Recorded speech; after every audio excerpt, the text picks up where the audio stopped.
सेहत के पहले सेगमेंट में जानिए खूब खाने के बाद भी वजन क्यों नहीं बढ़ता। ओबेसिटी से सिर्फ डायबिटीज और दिल की बीमारियां ही नहीं, इन्फेक्शन से होने वाली मौतों का खतरा भी बहुत ज्यादा है। सेहत के दूसरे सेगमेंट में जानिए इसकी वजह। सेहत के आखिरी सेगमेंट में जानिए क्या है देसी खांड, जिसे आजकल सोशल मीडिया पर व्हाइट शुगर का हेल्दी विकल्प बताया जा रहा है। Brought to you by Sensodyne DSP। नया सेंसोडेंट DSP नर्व्स को प्रोटेक्ट करे और इनामल को repair. Feel the relief with सेंसोडेंट DSP।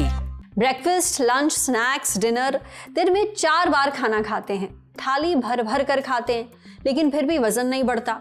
आपके दोस्त और परिवार वाले आपसे जलते हैं। हर कोई कहता है वाह कितने लकी हो, इतना खाते हो, जो मन करता है वो खाते हो, फिर भी दुबले रहते हो, काश हम भी ऐसे होते। बात तो सही है, सबको थोड़ा जलना तो बनता है, लेकिन असल में ये इतना बड़ा वरदान है नहीं जितना दिखता है, क्योंकि बाहर से दुबले दिखने वाले इंसान के अंदर भी फैट भर भर कर जमा हो सकता है। अब क्योंकि वो दिखता नहीं, इंसान खूब खाता रहता है और शरीर चुपचाप अंदर ही अंदर बीमार पड़ता रहता है। आज सेहत के इस एपिसोड में हम डॉक्टर से जानेंगे ज्यादा खाने के बाद भी कुछ लोगों का वजन क्यों नहीं बढ़ता। क्या दुबले होने का मतलब है हेल्दी होना? क्या दुबला दिखने वाला हर व्यक्ति अंदर से स्वस्थ होता है? दुबले बने रहने के लिए जीन्स ज्यादा जरूरी है या आदतें? कुछ लोग थोड़ा खाते हैं लेकिन उनका पेट जल्दी भर जाता है, ऐसा क्यों? और मेटाबॉलिज्म तेज रखने के लिए क्या करें, सुनिए। तो कुछ लोग ज्यादा खाने के बाद भी मोटे इसलिए नहीं होते क्योंकि उनका एक्सपेंडिचर ज्यादा है, उनका जो कैलोरी बर्न आउट है, जो उनका बेसल मेटाबॉलिक रेट है वो ज्यादा है। ये जेनेटिकली भी प्रीडिटरमाइंड हो सकता है। इसमें कई रोगों के भी हो सकता है कि ऐसे मरीज कोई ऐसी बीमारी से पीड़ित हो जिसमें वजन नहीं बढ़ रहा हो, जैसे इंसुलिन का कम होना, टाइप 1 डायबिटीज होना, ट्यूबरकुलोसिस होना, अंडरलाइंग मैलिग्नेंसी होना, इनमें भी वजन नहीं बढ़ेगा। और जिनका बेसल मेटाबॉलिक रेट ज्यादा है, हाइपरथायरॉयडिज्म है, उसमें भी वेट आपका आसानी से गेन नहीं होगा, बल्कि आप दुबले पतले ही रहेंगे। दुबला दिखने वाला हर व्यक्ति पूरी तरह से स्वस्थ जरूरी नहीं है कि हो। एक मैंने बताया कंडीशन होती है TOFI, टॉफी बोलते हैं उसको, थिन आउटसाइड फैट इनसाइड। मतलब हमारे शरीर में जो फैट होता है वो 2 तरह का होता है, एक विसरल फैट और एक पेरिफेरल फैट। तो जो बाहर से दिखाई देता है वो पेरिफेरल फैट है। कोई व्यक्ति बाहर से ही मोटा है तो हो सकता है कि वो अस्वस्थ हो और उसको अपना बेसल मेटाबॉलिक रेट सुधारने की और BMI एक नॉर्मल BMI पे लाने की कोशिश करनी चाहिए। लेकिन जो दुबला व्यक्ति है वो अंदर से मोटा हो सकता है, मतलब उसका विसरल फैट ज्यादा हो सकता है, उसको एथेरोस्क्लेरोसिस हो सकती है, उसको हार्ट की बीमारी होने की, उसको लकवा आने की चांस भी ज्यादा हो सकते हैं, कोरोनरी आर्टरी डिजीज होने के, एथेरोस्क्लेरोसिस की चांसेस हो सकते हैं। तो पतला होना कोई पैमाना नहीं है कि वो पूर्णतः स्वस्थ है।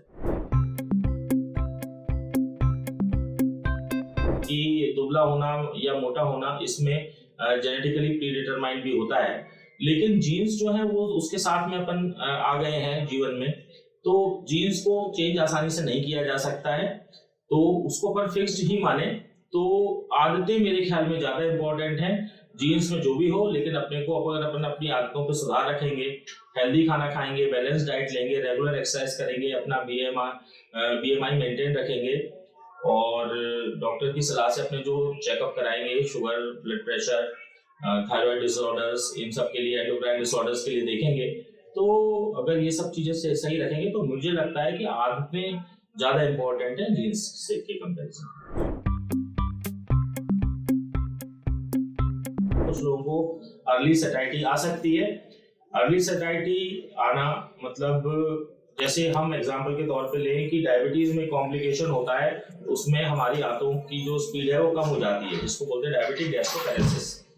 तो ऐसी स्थिति में भी थोड़ा सा खाने पे ही पेट भरा भरा लगता है, तो उसकी डाइट कम हो जाती है। इसी प्रकार जितनी भी ओबेसिटी के ट्रीटमेंट की दवाइयां हैं वो भी इसी के आधार पे काम करती हैं कि ब्रेन में ऐसा महसूस होता है कि हम लोग ने खाना खा रखा है, हम भूख नहीं लग रही है।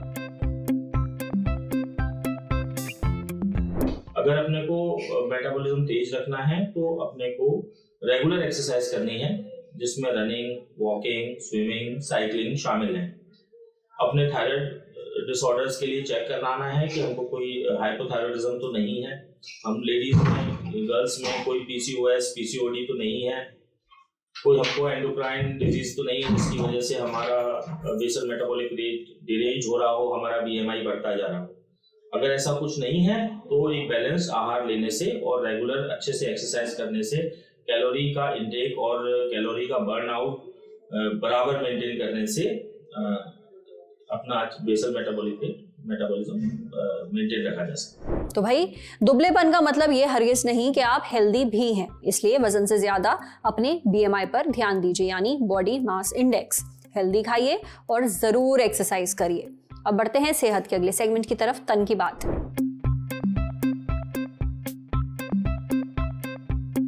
डायबिटीज, फैटी लिवर, दिल की बीमारियां, ओबेसिटी यानी मोटापे से इन तीनों का खतरा बढ़ता है।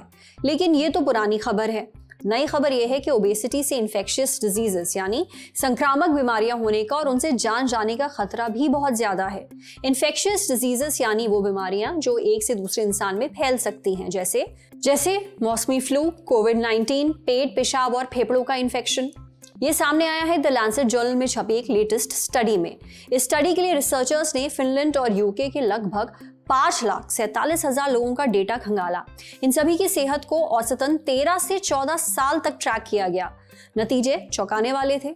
पता चला कि जिन लोगों का BMI यानी कि बॉडी मास इंडेक्स 30 या उससे ज्यादा है, यानी अगर व्यक्ति ओबीज है, तो इन्फेक्शन की वजह से उसके हॉस्पिटल में भर्ती होने या जान जाने का रिस्क 70% ज्यादा है।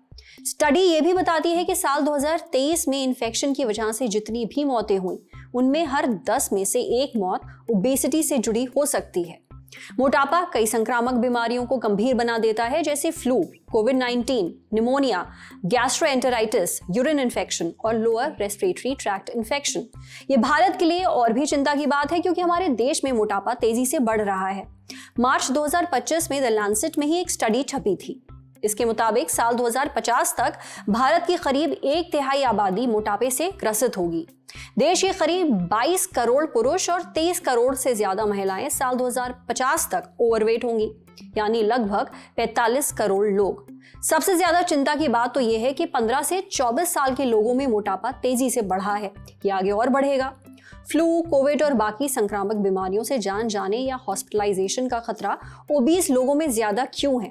ये सवाल हमने पूछा मणिपाल हॉस्पिटल गुरुग्राम में पीडियाट्रिक एंड रोबोटिक सर्जरी के HOD और चेयरमैन डॉक्टर सुमित शाह से। ये भी जाना कि ओबेसिटी से जूझ रहे लोग आसानी से वजन क्यों नहीं घटा पाते। डॉक्टर सुमित कहते हैं कि ओबीस मरीजों में मौत की दर ज्यादा होती है। ऐसा कोविड-19 के बाद देखा गया है। ओबेसिटी मेटाबॉलिज्म से जुड़ी एक बीमारी है। ये शरीर के इम्यून सिस्टम को कमजोर कर देती है। ऐसे में कोविड-19 और निमोनिया जैसे इन्फेक्शन जानलेवा हो सकते हैं। ज्यादा वजन अक्सर डायबिटीज और हाई ब्लड प्रेशर से जुड़ा होता है। ऐसे में जब कोई मरीज ICU में आता है, तब शरीर इन्फेक्शन से ठीक से लड़ नहीं पाता।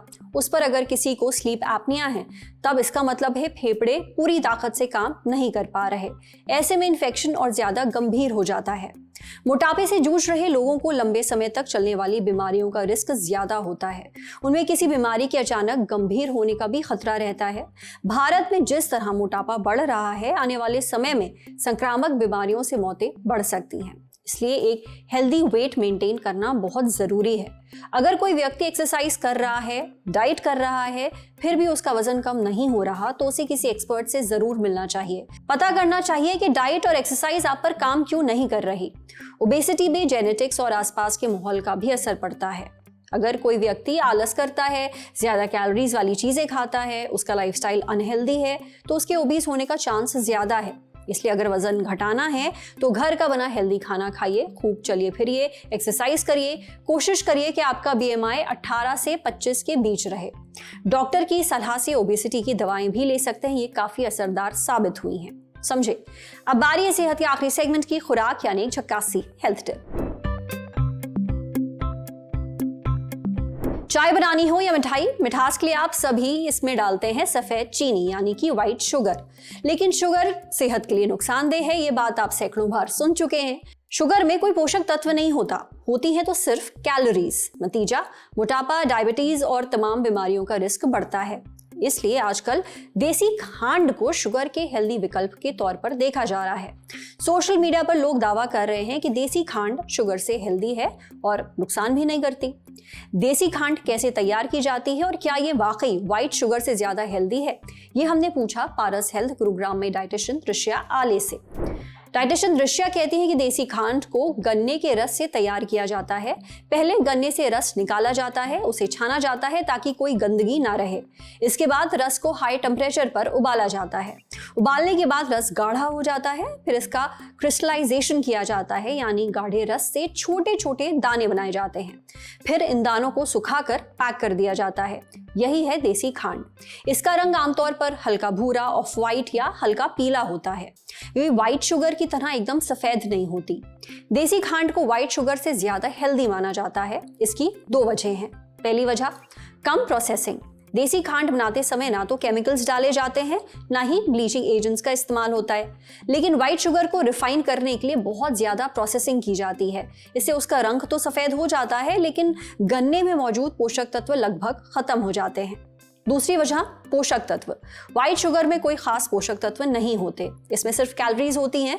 पर देसी खांड में आयरन, कैल्शियम, मैग्नीशियम और पोटेशियम जैसे मिनरल्स कुछ मात्रा में होते हैं।